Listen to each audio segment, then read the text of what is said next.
Selamat pagi anak-anak. Bagaimana kabarnya hari ini? Semoga dalam keadaan sehat dan semangat serta dalam keadaan luar biasa. Hari ini kita akan memulai pembelajaran kita seperti biasa. Nah, sebelum anak-anak belajar, anak-anak jangan lupa untuk mandi dan sarapan terlebih dahulu ya. Nah, setelah itu anak-anak silakan keluarkan buku tema 4-nya. Nah, hari ini kita akan belajar tema 4, subtema 4, pembelajaran 3 dan 4. Nah, sebelum memulai pembelajaran, jangan lupa untuk berdoa terlebih dahulu ya.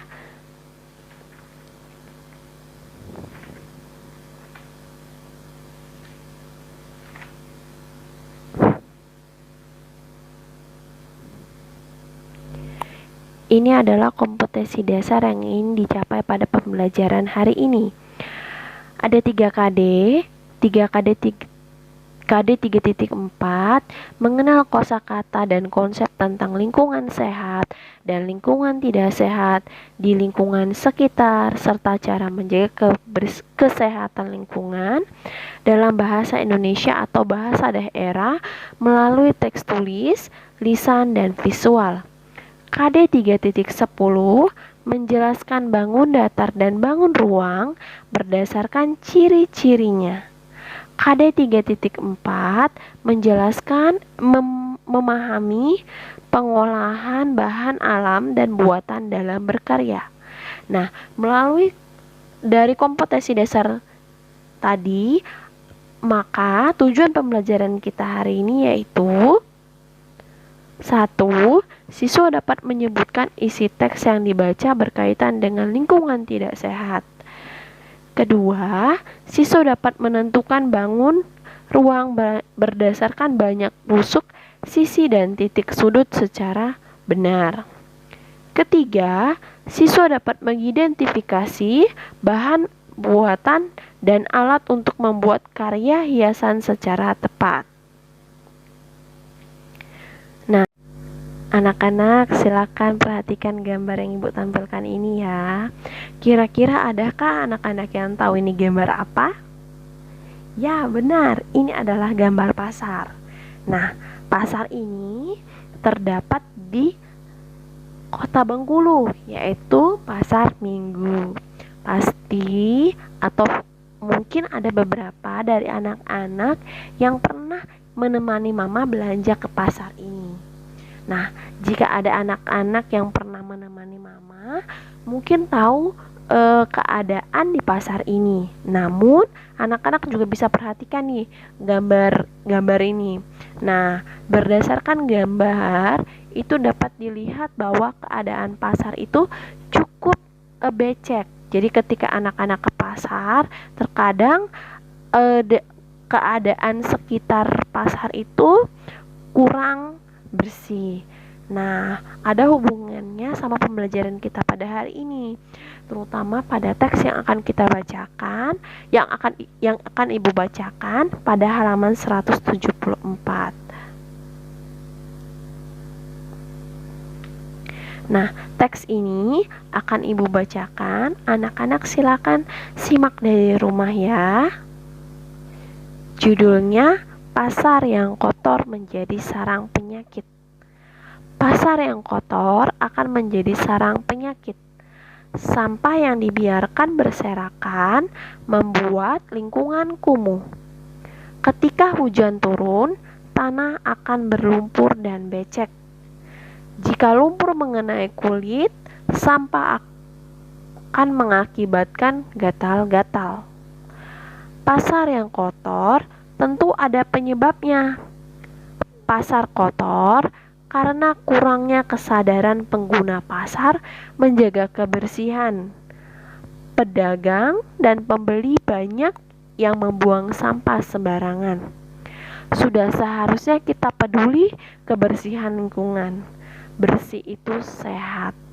Nah, berdasarkan cerita teks tadi, maksud Ibu, apa yang dapat kita isinya, maksudnya apa yang dapat kita simpulkan atau isinya apa. Nah, mengenai pasar yang kotor. Nah, pasar yang kotor ini akan membuat sarang penyakit. Mengapa pasar tersebut kotor? Karena lingkungannya itu kumuh. Selain itu, tanahnya lumpur dan becek. Nah, jika pasar kotor itu akan menyebabkan gatal-gatal. Nah, penyebab pasar yang kotor ini karena kurangnya kesadaran pengguna pasar dan pengguna pasar, yaitu pedagang dan pembeli, dalam menjaga kebersihan pasar.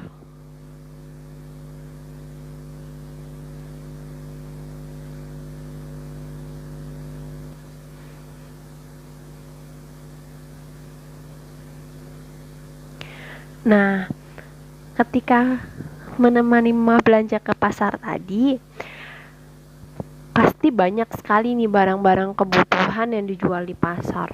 Mulai dari beras, sayuran, minyak, ataupun bahan-bahan kerajinan. Nah, di antaranya mungkin ada namanya manik-manik. Nah, manik-manik ini dapat digunakan untuk membuat hiasan. Salah satu di antaranya ada kalung, gelang, bros, gantungan kunci, serta tempat tisu. Nah, seperti ini contohnya. Nah, bagaimana Bu cara membuatnya? Sebelum anak-anak membuat hiasan dari manik-manik, anak-anak siapkan terlebih dahulu bahan-bahannya. Yang pertama ada gunting, kedua ada benang atau nilon atau senar, yang ketiga manik-maniknya, keempat yaitu jika manik-manik tidak ada bisa digunakan bahan dari plastik, misalnya sedotan. Nah, langkah-langkahnya, yang pertama, siapkan beberapa buah manik-manik berbahan plastik. Langkah yang kedua, jika manik-manik tidak ada, buatlah sejumlah manik-manik dari bahan plastik atau sedotan. Langkah yang ketiga, pilihlah warna dan ukuran manik-manik yang akan digunakan sesuai dengan selera masing-masing. Langkah keempat, potong benang atau senar sesuai panjang yang diinginkan. Langkah kelima, masukkan benang atau senar ke dalam manik-manik dengan kombinasi warna yang menarik. Langkah keenam, ikatlah ujung benang atau senar setelah semuanya terisi penuh. Langkah yang terakhir, kalung atau gelang sudah bisa dipakai. Nah, ini merupakan salah satu prakarya yang mungkin bisa dibuat di rumah. Namun, ini tidak menjadi tugas ya anak-anak. Jika anak-anak perhatikan tadi contoh kerajinan tangan yang terbuat dari manik-manik, ada kotak tisu di sana. Nah, kotak tisu ini bentuknya mirip dengan mirip dengan bangun ruang balok. Nah, minggu lalu pembelajaran sebelumnya kita sudah membahas mengenai dari ciri-ciri bangun ruang kubus, bangun ruang balok, dan sebagainya. Kali ini tetap kita akan membahas mengenai ciri-ciri dari bangun ruang tersebut. Kita akan bahas dari yang pertama ya.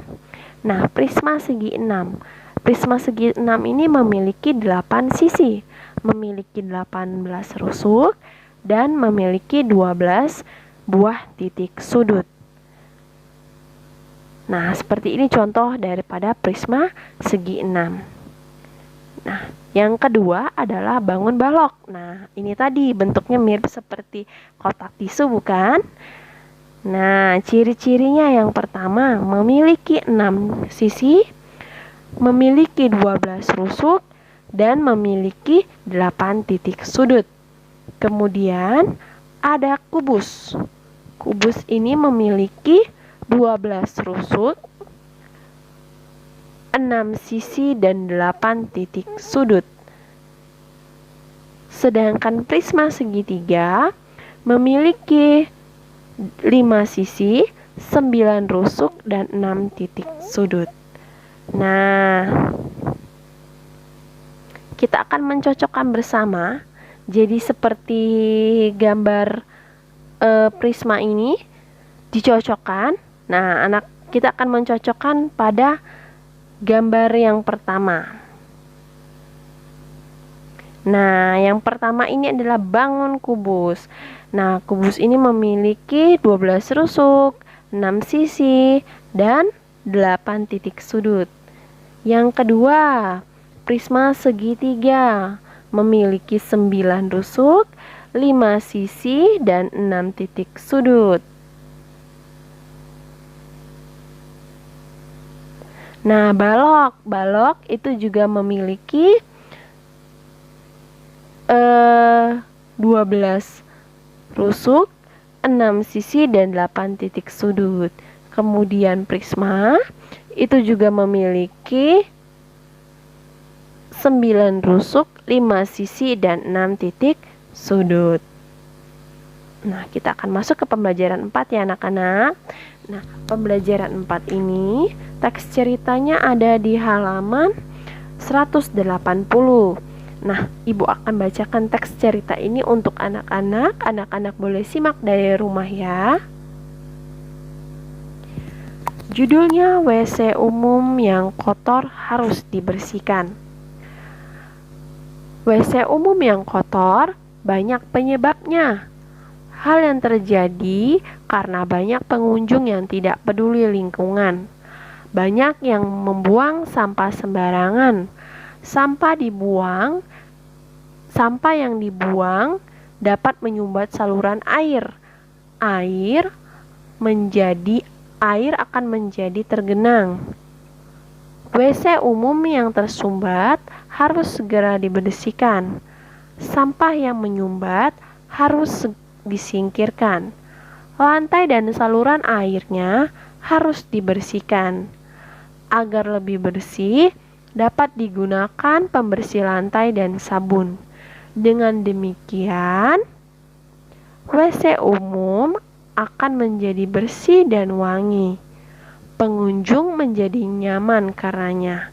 Nah, apa informasi yang bisa kita peroleh dari teks bacaan ini?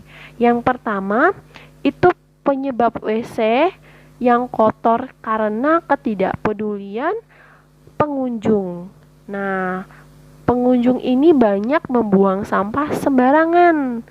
Karena membuang sampah sembarangan sehingga membuat saluran air itu menjadi tersumbat. Nah, jika sudah tersumbat, itu saluran airnya harus dibersihkan.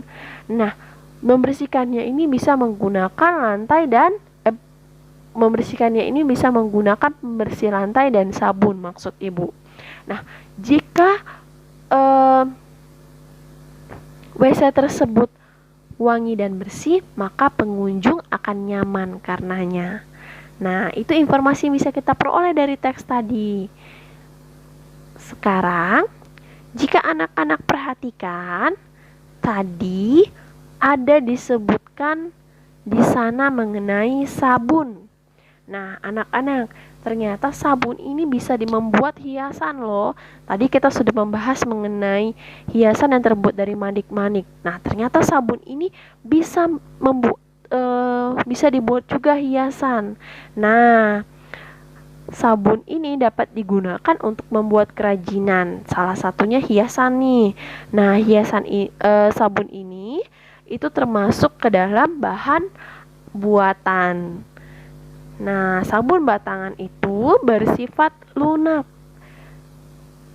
Sabun batangan dapat dijadikan kerajinan tangan, dibuat dengan cara diukir. Nah, ini adalah contohnya.